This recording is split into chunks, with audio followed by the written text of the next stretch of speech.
Uh, Thank you all for coming today. Today, we're going to be interviewing Jaime DeLanghe, the Slack VP of Product and GM of Self-Serve. We're very excited for everyone coming. Thank you again. This is being put on by the Slack NYC community chapter. We'll be putting on events all year long and hopefully some in-person events very soon. So thank you for joining us virtually. If I jump to the next slide, because we have Jaime and she is, the VP of product, we're probably going to be hearing a lot about things that may or may not even come out from Slack. So some of those things, but as a forward-looking statement, please don't make any investment decisions based on what you hear today. All of this is strictly around everything that Jaime's learning Jaime's telling us about inside of Slack. So we're excited to have her here, but please don't use any of this information to make any investments within Salesforce or Slack. So welcoming Jaime DeLanghe, she is the Slack VP of Product and GM of Self-Serve and a local New Yorker. We're very excited to have a large Slack team here in New York. And thank you, Jaime, for joining us. We're really excited to hear what you have to say. This is being put on by the New York City chapter. I am not the only lead here of the Slack community chapter. I'm joined by Shyam and Kanav, who are also my co-leads here in the chapter. And if you would love to be a part of this chapter, we have a #MembersNYC channel in the Slack community workspace. We're about to go through actually how to join the Slack community, how to join the workspace, and we'll show you that right now. So actually, first, I'll introduce myself. My name is Zach Hawtof. I am the CEO and co-founder of a company called Tightknit. We help teams build Slack communities. So for companies and associations that are trying to build communities on top of Slack, we help you manage and grow those communities with our product and software. I'm also based in New York City, and I am going to be today's moderator. So we're going to quickly pause to help everyone join the Slack community if you're not already a part of it. That QR code right there will actually connect you right into Gmail. If you're not a Gmail user, don't use that QR code, but go and search for your order from Slack community inside of your email. In there, you're going to see a big Join Us in Slack button. You're going to want to click on that button, create an account, and join us in Slack. And if you are a Members NYC channel or just want to be part of the NYC community, feel free to search for the #Members NYC channel, and you will find us in there. We will be prioritizing questions that are posted in the Members NYC channel today just to help people join and activate them. Of course, we'll be answering questions as well that are asked in the chat. But if you really want to get your question answered, the best way to do it is to post it in that channel. And we'll be seeing you in there soon. Another big reminder is next week is Salesforce's New York City World Tour. So Slack will have a huge presence at this, especially around Slack AI. It will be at Javits Center from 9 to 5 p.m. on Thursday, April 25th. And as part of all of this fun, we will be hosting an ice cream social at the event. So feel free to sign up for that ice cream social. You can find us there and get some ice cream while at New York City World Tour. As a reminder, in order to get the ice cream, you got to be at World Tour, but we're very excited to have you. We'll be there learning a lot about Salesforce and Slack and kind of the future of AI. So that was a very short little intro, but let's begin. I would love to come back to you, Jaime, and we can start asking you our favorite questions. So, Jaime, I'm going to start with, before we even have you do the intro, what is your most used emoji and why? So it's been a really long time, but I used to work on our AI and machine learning team, and we did like a sort of end of year Spotify Wrapped for the team, looking at like what people's most frequently used emoji were. And I'm just going to go based off of like, I'm probably the same person I was back then, which is that I always end up using all like the plus emojis. So like all of the pluses, like sparkling pluses, big pluses, many pluses, or like this, like promoting something with a hand, like this one here, or like pointing up. So I'm like a big like amplifier of people's messages. And then I also always end up using my Teams emojis a lot. So like on Self-Serve, we've made a Slack colors ice cream tone. So like self-serve and soft serve were like becoming aligned in people's minds. So we have like a self-serve, soft serve emoji, and I use that a lot. And that we have a sparkly one too. Amazing. Jacob, if you aren't stealing that emoji for our event at World Tour right now, I'll be very upset with you. So, okay, with that, Jamie, On it. on it. Great. Thank you. Jamie, now we will get into the most exciting part. I would love to learn more about you. And we'll start with the question of like, when did you join Slack? What was it about the Slack team that was so compelling when you first saw it? I like that you made it about the team, because that really was one of like the biggest drivers for me. So I joined Slack in the fall of 2017. I was based in New York then. My whole career, I've been in New York. So I'm a big New York tech fan. And I was coming from Etsy, where I'd been for 7 years before. So I spent a lot of time at Etsy working on machine learning and search tools and shopping. By the end, I was running shopping there. And I knew that I wanted to keep working in a similar space, but I didn't want to work in e-commerce or marketplaces anymore. I was like, done with that. Don't need that problem. But search and machine learning are super cool. And Slack had a New York search and AI office, like exclusively focused on search and AI at the time. And Slack also was founded by former Flickr people. So I don't know if you know this, but like Etsy's engineering team was really driven by a bunch of former Flickr folks. And it was sort of like half of the folks went to Etsy and half of them went back to hang out with Stuart and do Slack. And so I was like, oh, this feels good. This feels like it'll be like very similar DNA. I didn't want to go work for like a massive company that would feel kind of like nameless, because I was there early at Etsy and like helped the company grow. So I wanted to not like, necessarily go back to a 100-person company, but I was interested in like a scaling company again.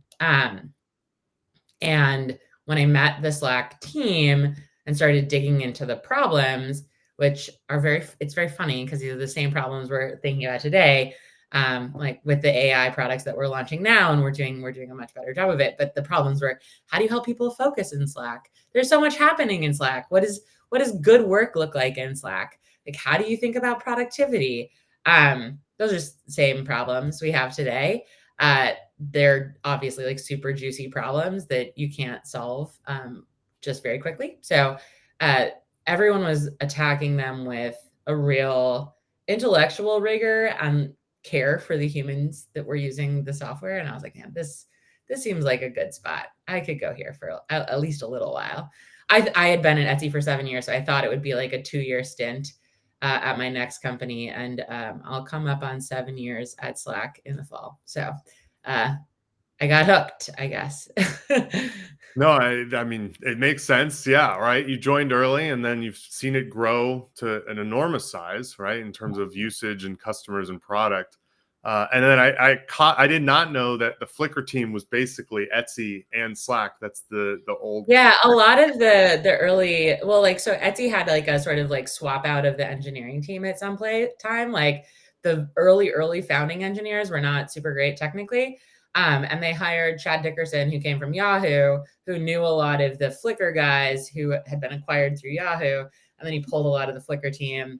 And Katarina Fake was on the like early Etsy board. So there was a lot of like Flickr DNA just like floating around the space. That makes sense. So my next question. So Flickr also started originally as a gaming company, right? Yeah. Like that's Stewart's thing. Start a gaming company, spin it into a B2B or productivity tool, or really just a giant recipe for success. Right, exactly. So like Slack has always been very fun, right? I think we, even in the beginning, the release notes, always very fun. Do you have any like one of those fun stories of showing Slack in the fun early days? Oh man. I mean, I I have a story about like killing a fun element and feeling very upset about it, not knowing what to do. So, if you remember like early Slack, when I started in like 2017, it was pretty slow. Like the client crawled kind of, and it was built on technology that was really great. in like, even 3 years earlier, but front end technology had evolved a lot since then. And it was so slow that we had these notes sort of like in between channel switches that would like pop up and be like, hey, here's a Slack tip, or like, here's a fun emoji. And they had a ton of personality. And people would like screenshot them and put them on Twitter. And one of the early projects I worked on was launching a rewrite of the desktop client that made it so that channels loaded just like that. And you didn't need those messages anymore. And we were like, what are we gonna do? Like, how are we gonna keep the fun alive? And we added into the project a whole lot of like empty state fun notes. Like we were like trying to think of ways that we could continue to inject the personality into the application without artificially slowing it down. Like that just didn't seem like the right thing to do. So we had sort of like a side project to find ways to bring back some of that fun and personality in moments where we couldn't really offer you anything else. So like you'll see this now in like you're all caught up, there'll be like a cute emoji, or if you're in all on reds, we added a lot of these things. If there's no search results, sometimes we were doing fun things there. Just like anywhere there was a dead end, we tried to make it be a little bit more fun.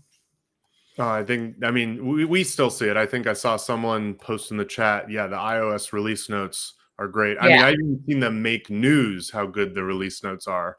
Like, that's all comes from this woman, Anna Picard, who was a writer for the game originally. And then she was laid off when they pivoted to Slack. And then not very long after, they rehired her and they were like, we want you to write for the app. And so Anna really spearheaded that voice. And then the design team has always employed really great writers for product writing and the release notes writing. So I think it's just like baked into the DNA from the beginning. No, we enjoy it and we hope it never ends because I think it does. I put fun in my product briefs as a requirement. Like I'm not kidding. Like it's actually like what needs to be true for this product to be successful? Fun needs to be in there. Yes. Business can be fun, business. Right? Yeah, exactly. Yeah. So we'll spin it now because I think we've heard some good stories. I'd love to know more about what you are now responsible for in the organization as the GM of self-serve. Yeah. So I'm responsible for sort of the business and product of Slack. That is everybody who goes to Slack and puts their credit card down to pay us instead of talking to an AE or getting an invoice sent to them from like a Salesforce sales system. So fun fact is that the vast majority of teams, like more than 20, well, just like imagine like there's a massive pool of people, that's that self-serve business. And then there's a very small set of customers that have a lot of people, that's the enterprise business. So in terms of the number of customers, the vast majority of customers on Etsy are still self-serve. That's how we started. I think really early on, Stuart and Cal were like, if we can have teams with like 100 people, that would be like extremely successful. So it's always had that like little teams DNA from the beginning. And my job now is, I think about it as trying to make sure that the Slack that we have now, which has a lot more capabilities than the Slack when I started in 2017, just makes sense to people, for one. It feels like a compelling tool for their business. And we can do a really great job of bringing people on and making them successful early on so that they can get started in Slack with their team, no matter what size it is, without having to talk to somebody on the sales side. The startup cost of Slack should be very, very low, and we should make it really easy for you to get value out of it quickly. And one of the things I'm thinking about that is a little bit different than people in this role have thought about before is how can we help people get value out of the whole tool set of Slack? So not just getting you in and getting you chatting, which we know is sort of the lifeblood of Slack. We're still going to do that, but helping you get more out of Canvas and helping you get more out of lists when they launch soon, and getting you into Huddles, helping you learn about workflows, all of those things that really help you up level your Slack to get more business value out of it, and have a lot more fun, helping you figure out how to do those things early on, without having to, you know, watch a jillion YouTube videos or talk to a salesperson. So when you're thinking about like new features, how do you decide what should be going into like the free plan versus what Yeah, goes into the pro plan? Because this I'm is sure that is constantly a conversation. yeah. So I think that um, the way that we've thought about all of this historically is, and I think that that's not changed. The big high level framing hasn't changed much, but we are starting to think about like, does it make sense to people as like a thing that I'm not totally sure. I'm not totally sure. I'm convinced that it like the plans make sense to people all the time. So we're working a little bit to clarify what the plans are supposed to be for. But in general, we have a principle that we always want to be creating more value for customers than we're taking. So um, the sort of core belief of the freemium model in Slack is if you can get into Slack and start using it, you're going to get value out of it. You're going to want more of it. And if we can get you to taste a little bit of this, taste a little bit of that, and then you have to pay for the full functionality, people will want to do that because it will just be a no-brainer. It's so worthwhile. I think as the company gets a little bit older, we're also seeing that some people don't need to try it. This is the third or fourth Slack they've started. They know which one they want to use. And so we're giving people more opportunities to choose their plan upfront, based on what the features are. And also starting to think about like, how do we actually communicate what those features are? Because I know you guys watching this call are probably in like the top, you know, 2% of Slack users in terms of your sophistication. But for a lot of people who come, they're just like, it's really hard to get started. It's really hard to know what the difference is even between your plans. Like when you're on a trial, we've done a bunch of research that like when we put people on trials, they don't know what is in the paid plan. They don't know what they're getting. Like maybe they tried one huddle and they think that might be a paid feature, but they're not totally sure.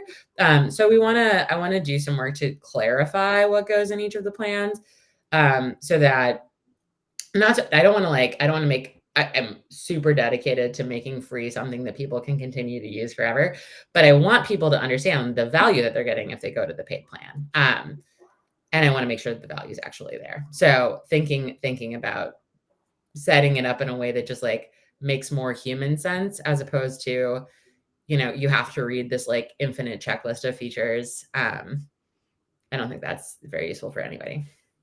Well, I think the crowd is getting excited about this because we're starting to get some very specific questions about Yeah. when particular features are going live or how they're being improved. So I'm going to take a question from the audience. Yeah. One of them is scheduled replies in In threads.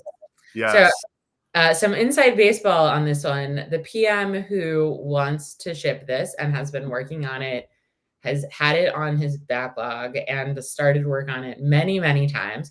And then some other thing comes up that's big and important and juicy and we need to solve. So I don't actually know a timeline for this, but I know it is in a backlog. And we have this program called Customer Love Sprints, where things like this size-ish can get done because they're just quality of life improvements. It's like, this isn't going to lead to more money, but like, this is how the thing should obviously work. So I know that specific thing is on that list. But I don't know when it's going to happen. Oh, I do see Parker agreed at TDX for Truth to the Core. So that is a big commitment. He's not part is Park actually this is a good transition. Yeah, because Parker is now kind of joined Yeah. the team. How has that been? How has it been having a little bit more of the Salesforce team, I guess, starting to join Slack? So I think having Parker specifically on the team is great. Parker's awesome. He's really excited to be with the Slack team and like both understand how Slack works and help Slack understand how Salesforce works, so that we can do more exciting work together. He is extremely jazzed about making Slack, like delivering on the promise of making Slack the UI layer, the interaction layer for most of the Salesforce systems, and making sure that the Slack system, that Slack can also be accessed if you're looking at Salesforce. So there's a lot of cool stuff going on there. And just like on a human level, I really enjoy spending time with Parker. I think it's especially, with all of the Slack founders gone, it's nice to have some founder energy kind of on the team. And Parker is like the biggest Slack enthusiast and nerd about it. Like, I was on a call with him yesterday with the whole Salesforce product leadership team, and he was wearing like a Slack is a searchable log of all conversation and knowledge hat. So he's very very much a Slack fan, which is great. Very cool. Yeah. Well, I think I have one more question on this, but then I would love to get to Slack AI because I know there's a big announcement today. So it's kind of a combo of one of the questions I had and a question from the audience, but prioritizing features for like free workspaces versus prioritizing them for customers who pay money. And then I kind of have this combo question of how do you tell like which features are going to turn your users into that? Like, what are the success metrics that you would want to be tracking when you're making those decisions? So those are all good questions, and questions I am actively working through with the team right now. So I would say globally at Slack, there are people who are thinking about enterprise customers and what enterprise users need, both at like an end user level and at a admin level. There's like a team that's dedicated to that. But the vast majority of teams at Slack are working on features that are available to everyone. So most of what we work on, we think of as this is like something that's really important for everyone in the company. So that group of people is not usually thinking about teams of 1 or 2 or 3. They're thinking about like groups of like 10, 20, 100, let's say. My team thinks a lot about these like tiny teams and teams that are just getting started and how we can help them find more value in Slack to keep them using it, and hopefully get them to that place where they want to pay us for it. Mostly because we need money to continue to run Slack. It's not like an ad-supported service. And so ideally, the product is so good that you want to give us money. That's my goal. So how do I think my team thinks about that more specifically, and kind of partners with all the other product teams as they're thinking about what they're building? Like, okay, how is this going to work for small customers versus big customer? So one of the things I've been thinking about a lot is, particularly for small companies who don't have these like massive software budgets, we have a lot of new productivity tools, right? So we've got lists coming out, we've got canvases. Workflow Builder is really awesome. You can build a lot of really cool software with Workflow Builder just without even using any code at all, to solve real business problems. But it's also a pretty high lift. Like, you have to be really invested in Slack. You have to have already kind of decided that you like Slack a lot to use it. So one of the things I've been working on with the team across Slack, not just my team, is how can we package up those features into tools that work for small businesses out the gate, so that they don't have to think like, oh God, I got to go buy this project management software now too. And I think I need like some kind of like, it's not like, I don't need like massive video conferencing, but we need a way to do video calls as like a team. Or maybe I should buy like a wiki solution. Like, I'm like, okay, how about if we don't they don't have to think about that, and they can just pay Slack, and we help them figure out how to do all of that, the jobs that they're trying to do in Slack. So I think a lot of it is not like, it's not like necessarily totally different functionality, but the smaller teams and independent businesses need a different way in. to the product than a large enterprise does. And then when we think about success, like what does success look like? We look at the number of people who are in the team. What are they doing? How frequently are they using it? Where we actually just yesterday started thinking about a new metric, which is how many people on the team have used at least one of these like productivity features that we're rolling out. So canvases, lists, huddles, workflow builder, or any kind of app, because those things lead to more success down the line. We also know that if people get kind of stuck at messaging only and maybe like messaging in DMs only, and they haven't figured out how to use threads and they haven't figured out how to use reactions, they don't like Slack very much. Like they're not really into it. So I think figuring out how to help people get over that hurdle, and really get the tool, that's very much on my mind. Well, I know we could keep going down that forever and all of like your product led growth kind of decision making, Yeah. but I would love to spin it back to Slack AI because I know that there's this big announcement today. And so we'd love to hear more about what that announcement is, what that means for teams that are kind of calling in, and hear like how it might help. Yeah. So the big announcement today is that Slack AI is now available for any team that is currently paying for Slack. So if you want to add Slack AI to your Slack instance, you can just go to your plans page and add it with one click. It's not at no additional cost. It has a price tag. The reason Slack AI costs more is because it costs us more. So this isn't like I know everyone's kind of struggling with this, but the LLMs, they cost money, and all this data processing costs money. So we think we built something that has a lot of value for folks, and especially if you're on a large team, it can save you a lot of time and your whole team a lot of time. But it does have a price associated with it. And I'm noticing some other questions about like what exactly is the cost, and also like does the whole team have to have it? So as of right now, you have to purchase it for the whole team. You can't just purchase it for a single person.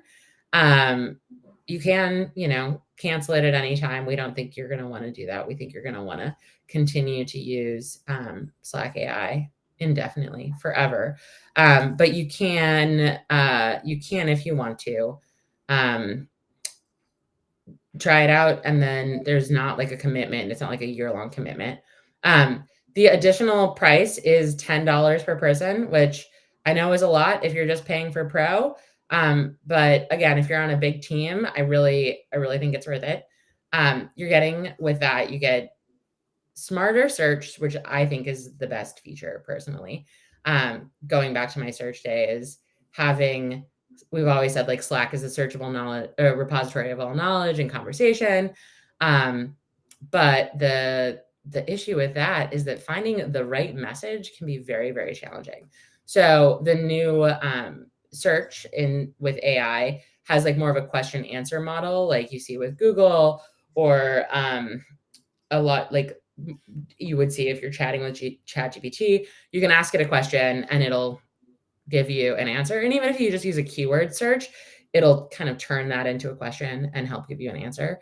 And then it has citations. Everything has citations. So you can go back to the actual message that said it. So if it's hallucinating, you have a way of checking it, which we've done a lot of quality testing. We think it's really good. The other thing you get is channel summaries and thread summaries. So this is a huge time saver, especially if you're like me and you're in a leadership role and you're in a ton of channels, but you can't keep up with all of them.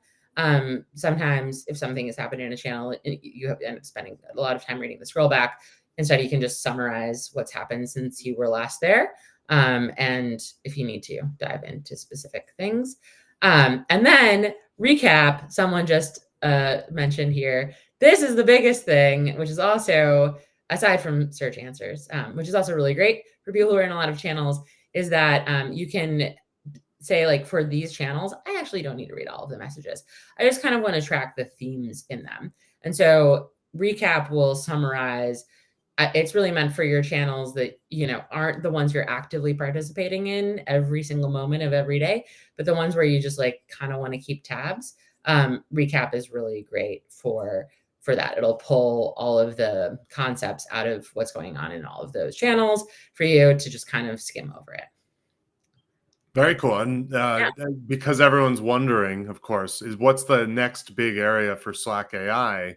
Because if I'm sure a lot of the team is still going to be working on it. What's the next big frontier? Yeah, so there's a lot happening in Slack AI. We got some like basic stuff happening. Like we want to have some summaries over more kinds of content. So Huddles transcripts, for instance. We're also working on an AI first sort of paradigm for our apps and workflow builder, so that you can build your own things with AI in them. We're on top of that, we're thinking about how does Slack, going back to like Parker and Salesforce, and how does Slack and Salesforce work together? How does Einstein and all the like assistant type work that is happening through Salesforce, how do we get that like also living in Slack, so you can have more of an assistant as well? And then, I think we want to get this into more hands of more people. I mentioned, the difference in the number of customers in self-serve versus enterprise.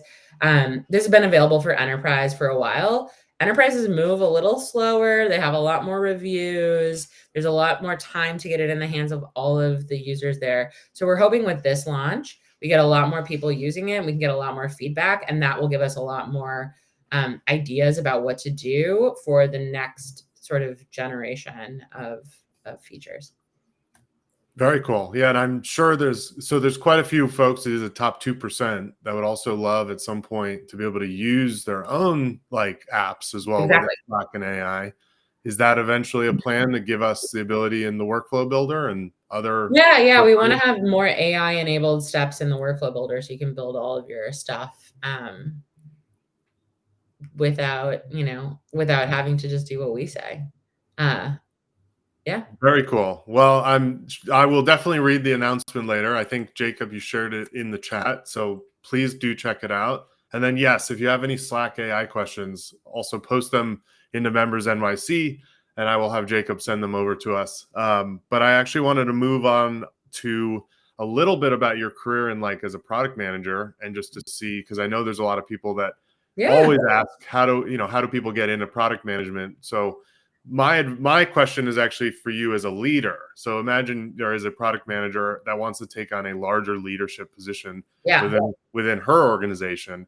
What are the steps to kind of move the needle in their career? So I think, my advice is a little tricky, because my personal experience is that I've always worked at high growth companies. So if you're at a high growth company, it's way easier to get into a leadership role than if you're at a low growth company. That's just like the numbers reality of the thing. There's a lot more leadership positions in high growth companies. And if your team is growing, you can build out a team underneath you, and that helps too. So if you really want to be in a leadership role, I think one of the things to kind of assess if you're in the right spot or not is, are there actually like opportunities for new leaders? Or is your leadership layer at your company kind of calcified?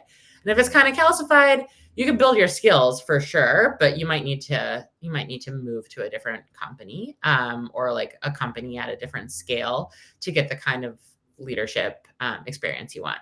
Startups are always keen to let people who have, less leadership experience try their hand at it, because it's a high risk business. It's everybody's trying it for the first time. So that's just very tactical advice, but probably not the most exciting advice. I would say for me specifically, I've always tried to let the work that I'm doing kind of guide my career. So I care a lot about impact, and I care a lot about how interested I am in the problem. I probably have some amount of ADHD type thing, but I think it's just a normal human thing that if you're not interested in something, it's really hard to get excited about it every day when you go to work.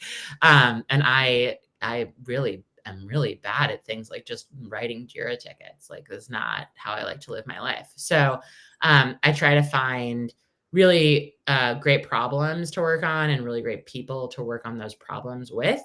And that has always, every time I've worked on something that I'm like, oh, this is a really challenging problem, I don't know how we're going to solve it, but we're going to try. And I'm going to get all of these other really great people to do it with me. Every time I've done one of those, it's always led to a bigger one, and then a bigger one, and a bigger one. And at some point, you scale into a leader. And I think like my career path is interesting in that I've led both as a manager and as an individual contributor, which is particularly interesting in product. When I was first coming up at Etsy, and I was a senior PM at the time, I was like, I really want to be a leader, but I don't want to be a people manager. And my manager was like, well, that's just not really possible. So if you're going to want a bigger scope, you're going to need to figure out how to manage people. And suddenly I was a senior PM managing 4 people, and I was not very excited about it. But eventually I learned that I like management a lot too. It's just the thing that makes me really, really excited is hard business problems. So if I were managing a team of 30 people, but we were, just kind of shuffling things around in the back shelves, I wouldn't be very excited. If I'm managing a team of 2 or 3, but we were doing really, really exciting work, that feels much more compelling to me. So I think like figuring out what motivates you, like there's nothing wrong with being a person who loves leading organizations. But figuring that out and finding ways to do that effectively and get more engaged. And then as you're doing the work that you do that you think is like going to lead to more impact and lead to more opportunities, making sure that you have sponsors inside of your organization that can help you grow as a leader too. I think, sometimes your direct manager is obviously like hugely impactful in this scenario, but sometimes you can find ways to grow your career by just having allies in other parts of the organization. So even if your direct manager doesn't totally get what you're up to, you might have like a VP in another department and a VP in another department, and they're like, oh wow, Jamie's so incredible at this thing. I can see an opportunity for her here. That's the short story of how I got into product management. It wasn't that I was working in customer support, and it wasn't that my customer support lead person was so like got it and understood that I was great at product, but I worked with the product people and they got it. So they pulled me over. So I think like there are ways that you can, if you build trust across the organization, not just in your discipline, that can really, really help get you to the next level too.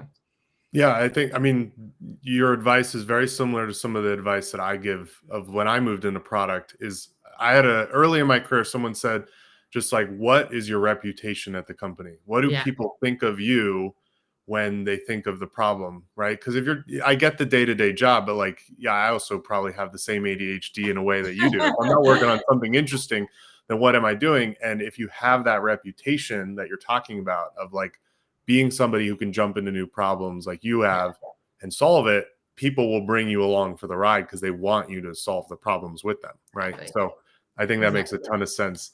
So we're going to start transitioning into more of the questions because I know we're almost going to be at time, and I want to leave a little time at the end to kind of close this out. I see I started to look through the chat and started to scroll through, and thank you, Jacob, for sending a few through. I have a question that kind of aligns with a question that I was going to ask. So I will spin one of these questions as well, because I think as the owner of self-serve, it makes a lot of sense. But today, Slack is used a lot, not just for productivity, but also for communities and associations and clubs and nonprofits. And, we're wondering, one, what makes it so popular for that, but also, is there something that Slack is thinking about in that space to make it, easier for those teams that have a large number of users and might not be able to afford kind of Slack Pro or even AI to be able to onboard onto Slack as like a collaboration or community tool? Totally. So this is a great question. First, I want to talk about why I think it works so well for people. I think it's just because it's easy, and like I've been talking a lot about how it can be really hard to get, the extra incremental value out of Slack, but to just get it started, it's just so easy. I think about the difference between Slack and, a lot of the other SaaS products out there. Like it takes a lot of time to get them started. I think the other thing is that Slack kind of meets users where they're at. So we have a really good mobile product, but we also have a really good desktop product. And let's say you wanted to use WhatsApp, that was like the first thing you went to. Is like, I'm going to run a community on WhatsApp. They don't have a really great desktop experience, and their mobile experience doesn't super scale in the way that you need for a community. It doesn't have the it's not built to support large enterprises, right? Like Slack is built to also support large enterprises. So if your community gets massive, like Slack will still work. So I think that the fact that it's kind of built with the idea that a group of humans who can collaborate together effectively is the most powerful tool you can have against any objective. Like that's sort of the principle of Slack, is that if we can all collaborate effectively and get aligned, human beings can do pretty much anything. I think that makes it super compelling for people trying to do all kinds of stuff, including run communities and manage communities. In terms of what are we thinking about, this is like something that is in the back of my head all the time. We don't have any immediate plans for it. Immediate plans for individuals trying to run communities. We do have more customers. Like AWS recently announced that they're going to be running their sort of their community, the AWS community, on Slack permanently. So there's like opportunities for enterprises to host communities, but we don't have any immediate plans for entrepreneurial folks who are just trying to run their regular community in Slack. The other thing I hear about a lot, but we don't have any plans for, but again, it's just like constantly sitting in the back of my head, is that that having the community organizer pay for a pro suite of Slack is nonsensical, probably. But there are lots of individuals who would love to pay for something. Like they want access to something. They want access to AI, or they want access to, workflow builder, or they want access to their message history. So I don't have any plans for that, but it's something that I hear a lot about. And I'm in alumni Slacks and people are like, I would pay. Can I pay? I'll be the one. So finding something, some other monetization model it's a sort of side project of mine. There are lots of things that make it challenging, of course. Any great idea is met by a legal team at some point, but I think there's definitely a there. Yeah, and I'm very invested in that as well, as someone building a product around Slack community. So thank you for whoever asked that in the chat, because yeah, I'm very hopeful that at some point, yes, Slack can kind of merge the two worlds of productivity and community into a single solution. Very cool. So yeah, I mean, I would love for more questions to come in. I saw one which is interesting, and it triggered a memory of mine, and I wanted to ask you as kind of a leader at Slack. So Yeah. recently, Microsoft was triggered to go turn Teams into a paid product. What is the Slack team talking about with that? Because I think everyone on our end is very interested to see what that means for Slack as an opportunity. So I think first of all, this is something that has been on the Slack team's mind for a really long time.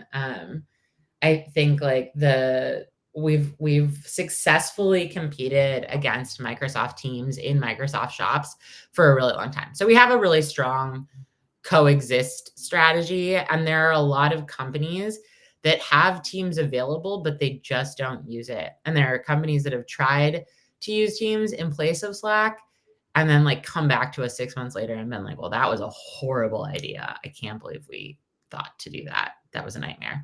So I think some of the things we're thinking about is how can we strengthen that competitive like playbook, basically. Like people like Teams for also like a totally different set of things. They like it for video conferencing, for instance. So thinking about how do we invest in our video conferencing tools? Is that something where we want to compete, or do we want to compete more on the like the other kinds of collaboration and productivity side of things? And then how do we really strengthen the story around the coexisting? So, Slack works with Outlook. We have a whole lot of Microsoft integrations for calendar and documents, et cetera, et cetera. But how do you just like make sure you can figure out how to pull all of that in a way that feels truly like a connected experience? The Microsoft is also lowered the price that they have for Teams is not like what you would price it at really if you were doing a standalone product. So they're like they've like, they're not trying to sell it on its own, I don't think. Like as a massive revenue driver, I think they're responding to a legal situation.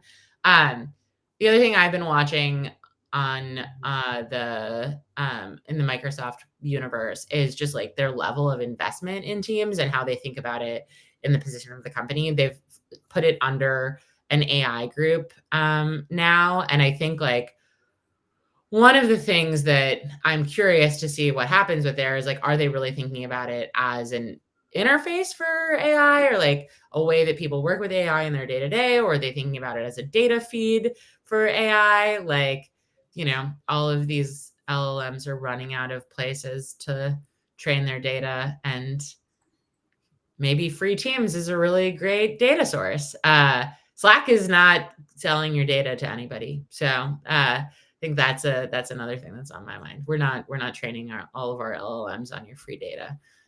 So Cool. No, it's funny because my sister is on the Teams team, so I'm in the Slack world. She's in the Teams team, so the dinner conversations are very fun. We have a lot of former Teams folks on the team here, and I have a lot of fun poking at them and asking them inside baseball questions. It's quite a good rivalry. Well, I'm going to finish with the last question before we spin it off and close us out. The question actually is from Andrew, and it's one that I think I'm interested in as well. Is my team uses Huddles pretty much primarily instead of like even Google Meet, which we have access to, because Huddles is just such an easy way to get everyone in, and we can share screens, we understand it, and it's all contextual.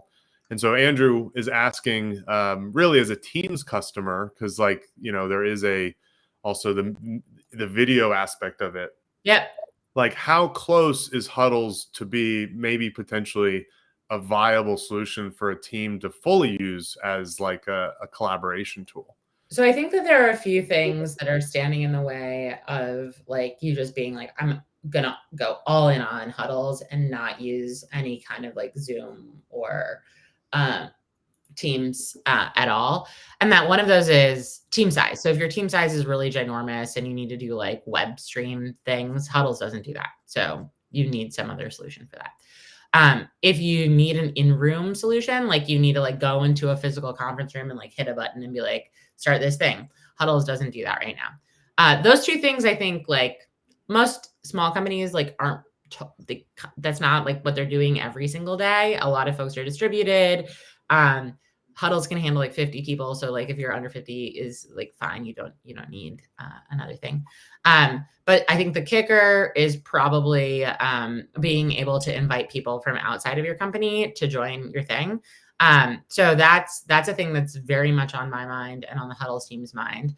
And we're also thinking about just like other things that we can do to increase the reliability and the quality of the video. Streaming video is a hard game to be in, and I don't have that many problems with Huddles on a regular basis. I also use Google Meet and I also use Zoom. I have problems with one of those things much more than all of the others. So, and it's not Huddles. Huddles isn't the one that's always crapping out on me. So I think there's like a quality bar that we've hit, but we're quality obsessed, so we want to keep going. And then thinking about, of those use cases that Huddles doesn't address right now, what do we want to be able to address? I think being able to invite people from outside of your company and like schedule a standalone huddle very easily without having it have to be started from a channel. Those are things that are super top of mind for the team. Cool. No, I mean, I think that would be a game changer. And yeah, I think everyone here is very Slack first and forward. So Yeah. we'd love to see it. But so with that, Jamie, unfortunately, we're basically at time, but I want to thank you so much for taking an hour with us this morning. I'm going to quickly jump and share my screen just so people I can remind people. Again, we'll be all at World Tour. So we're excited to see everyone. Jamie, will you be at World Tour? I'm not going to be there, unfortunately, Oh, but a too lot of bad. my colleagues will. So you'll probably run into a Slack person. Well, we'll have plenty of Slack people. Jacob, you'll be there, I know, helping us with the ice cream social. So please make your way over next week. We're very excited to have you. And then Jacob was also mentioning, and I want to be able to show it as well. We're really focused on helping small teams get into Slack. So there is with this QR code for any new users on a Slack free plan, you have now 50% off for 3 months.